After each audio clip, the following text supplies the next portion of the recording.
Hey, pre-calc students, this is going to be a short lesson because it's attached to the day of a 20-minute quiz we have in class. So if you take your packet out and open it up to page 13, we're going to start taking a look at using synthetic division to confirm that something is a root or a zero.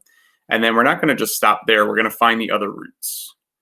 So if you take a look at number 1 on page 13, I'm telling you, given this polynomial x cubed minus 5x squared plus 17x minus 13, that 1 is in fact a root. So we'll go ahead and put that in our little box and then use synthetic division to confirm that in the end, if 1 is a root, then we need to have 0 as a remainder. So go ahead and bring down the 1. 1 times 1 is 1, plus negative 5 is negative 4. Negative 4 times 1 is negative 4, plus 17 is 13. 13 times 1 is 13, plus negative 13 is 0. So the nice thing about this question is that since we know 1 should be a root, we should expect in the end to get that remainder. And if we don't get that remainder, we got to go back and double check our work. So here's what we're going to do that's maybe a little bit different. I think up until this point, we've kind of stopped and decided, okay, 1's a root, x minus 1 is a factor, all those good things. But we know that these represent the coefficients of x squared, x, and then that constant term at the end.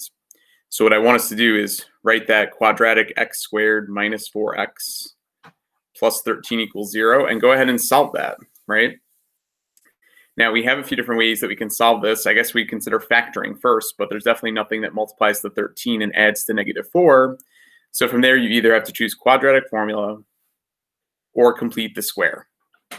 And I think you'll find me defaulting to complete the square a lot in this unit only because you'll see in a lot of cases the coefficient of x squared is 1, which we like, and then in this case b is even. So I'll do complete the square for this one. Subtract the 13 to the other side.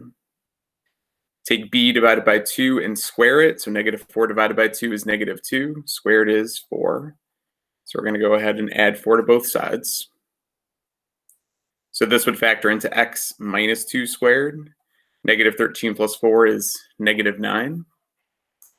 Okay, by the way, if you're using quadratic formula, you're going to get the same exact results anyway. But we get x minus 2 equals the square root of negative 9, which is plus or minus 3i. So if I add this 2 over, the other 2 roots in this case wind up being imaginary or what we would consider to be complex roots. So we got one real root. It's going to cross the x-axis once where x is equal to 1. And then the other 2 roots are going to be imaginary or complex. So we won't see those as places where the graph crosses the x-axis. I'm actually going to skip number 2. We got a little bit of practice with this in yesterday's lesson as far as testing complex roots, but it's not a traditional skill anyway within this unit, so I think we're okay to skip number 2. Let's go down to number 3, though. 3 is a very similar question to number 1, but the directions are a little bit different. It says factor p of x into linear factors, given that k is a 0 of p. And you're going to see directions very similar to this in tonight's textbook's homework. So I'll show you why this question is a little bit different than what we did in number 1. So given that k equals 1 is a 0, or you're still going to start by doing synthetic division. So let's go ahead and start that process. Okay, bring down the 2. 2 times 1 is 2, plus the negative 3 above it is negative 1. Negative 1 times 1 is negative 1, plus negative 5 is negative 6. Negative 6 times 1 is negative 6, plus 6 is 0. So hopefully synthetic division is a process that's starting to go pretty quickly for you. And now that I have that all set, what we know is that these are the coefficients of a quadratic. It would be 2x squared minus x, and then minus 6. So what I want to do that's maybe a little bit different in this one as compared to number 1 is number 1 said find all other roots. Okay, but instead of finding all the other roots here, we're going to actually just stop after we're done factoring this. So in this example, to factor, you can use box method, you could do slip, divide, slide if you're into that, but you just want to make sure that we have the correct factors that would multiply again to give me this. So let's see, if I want a negative 1x in the middle, I think we can make that happen by putting minus 2 over here and plus 3 there, right? Because then the outside's negative 4x. The inside's positive 3x. Now, if I set this to 0, I know that I get additional solutions at x equals 2.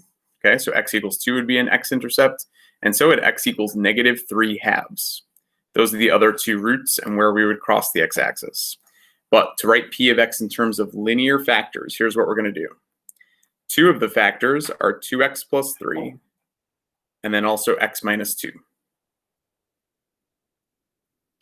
If x equals 1 as a root, we should know that that means that x minus 1 is a factor.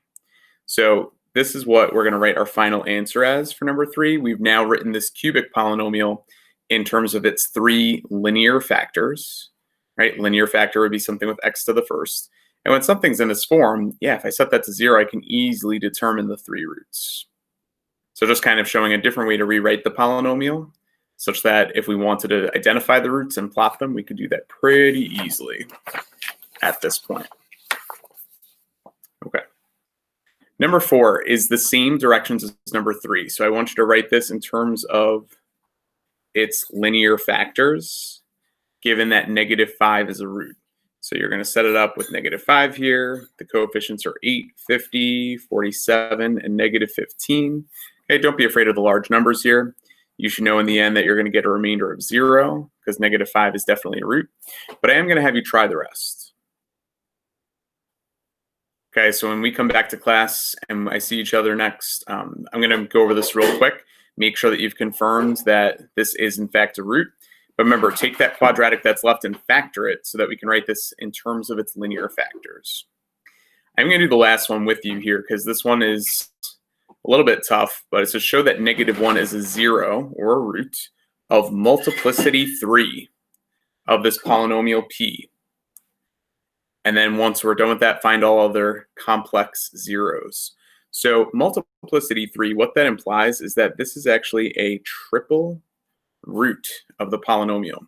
We're familiar with what double roots look like, right? When we bounce off the x-axis, triple roots are a little bit tougher to visualize. But maybe I'll show you that next time we're in class together. But -1 is a root that occurs not once, not twice, but 3 times. And then we're going to write p of x in factored form. Okay. So to do this, let's start our synthetic division with -1.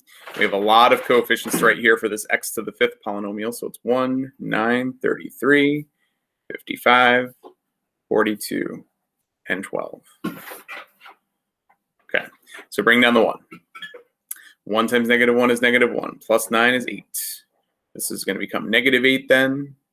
Plus 33 is 25. Times -1 is -25. So now we add those to get 30. This is -30. Added to 42 is 12. And then luckily in the end, we get that -12 added to 12 is 0. So we confirm that -1 is in fact a root. But here's what's going to happen next. You're going to test -1 again. But I don't want to test it in the original polynomial. I'm going to test it in the new polynomial because remember, this is now an x to the 4th equation. This would be 1x to the 4th, 8x cubed, 25x squared, 30x, and 12. So take the new coefficients right here, bring them down to a new line of synthetic division, and repeat the process again. So bring down the 1. 1 times -1 is -1. Added to 8 is 7. You get a -7 here. Plus 25 is 18. -18 goes there. Plus 30 is 12. 12 times -1 is -12. Plus 12 is 0 again. Okay. So we started with a 5th degree. We got down to a 4th degree. When I test -1 as a root in a 4th degree, now we have a 3rd degree polynomial. We have a cubic. So we can't quite do any of our traditional solving techniques as far as complete the square or quadratic formula yet, because it's not a quadratic, it's a cubic. So you've got to test -1 one more time. And these 4 coefficients, okay, bring down the 1. 1 times -1 is -1, plus 7 is 6. Times -1 is -6, plus 18 is 12. And then look at what's going to happen here. Times -1 is -12. Plus 12 is 0. So we've just confirmed that -1 is in fact a 0 or a root of multiplicity 3. I tested it not once, not twice, but 3 times, and every single time it was a root in that reduced polynomial. right? We tested it in an x to the fourth and then eventually in an x cubed, because now these last three numbers represent the coefficients of a quadratic, right? We have x squared, 6x, and 12. So let's kind of come off to the side here and solve x squared plus 6x plus 12 equals 0. I do, and again, I am a big fan of completing the square because x squared's coefficient's 1, b is even. So subtract the 12 over. Okay, take 6 divided by 2 and square it. So that's going to be 9 that we add to both sides. X plus 3 squared now equals -3 on this side. Square root, square root. Square root of -3 is a little bit weird, but the best way we can simplify that is by writing plus or minus I radical 3. And then subtract this 3 over to get -3 plus or minus I radical 3. Okay, so the last two things I'm going to write down here are we do have 3 roots that are real and 2 roots that are complex. So -1 is of multiplicity 3. We have to somehow indicate that. I guess you can write -1 out 3 different times if you want, but we have to somehow say, oh yeah, it's actually a triple root of this polynomial. And then the other roots are -3 plus or minus I radical 3. Okay, so now that I have all that, how would I write this in factored form? It's a little bit weird, but it did say write p of x in factored form. If you have a triple root at -1, that comes from a factor of x plus 1 cubed. And then since this was a quadratic that wasn't factorable, I could write it as x squared plus 6x plus 12. And if you were to multiply this times this, you should get back to the original 5th degree polynomial that we started with way up at the top. Okay, so I think the most important thing here is that we were able to determine all the roots, but here's what it would look like in terms of linear factors. So next time I see you, we're going to go over number 4 together, make sure that you've confirmed that you can write that in terms of linear factors, and then we'll have a quick, short hop quiz. Have a great day.